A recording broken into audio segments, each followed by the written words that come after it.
Hey, did you know that shadows are not just for hedgehogs? In fact, they're one of the most important parts of designing lights. What is a shadow?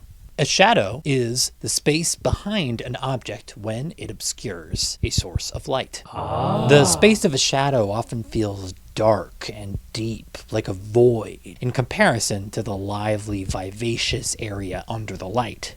What if I told you that shadows aren't really dark at all? That shadows actually reveal sources of light. It sounds wild, right? Yeah. But it's true.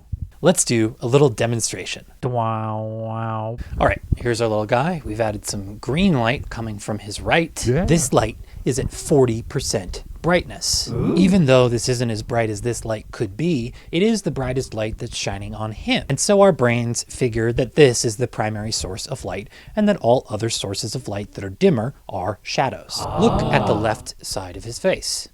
You would say that's shadow, right? Yeah. Now, look at the right side of his face. You would say that's light, right? Yeah. Let's add another light to this situation. Let's add a light coming from his left that is a bright white light. Wow. Take a look at him. How does this feel different? The green light has shifted how it feels. The green light now feels like a shadow, and the white light feels like the primary source of light. Pretty amazing how that switch can happen, right? Yeah. This green light is still at the same level of intensity. It's at 40%, but this white light is at 80%. It's twice as bright. So it makes the green light feel darker and dimmer in comparison. Humans perceive light and shadow based on comparison, based on context. Our brains assume that the brightest source of light is the light and all the other sources of light are the shadows.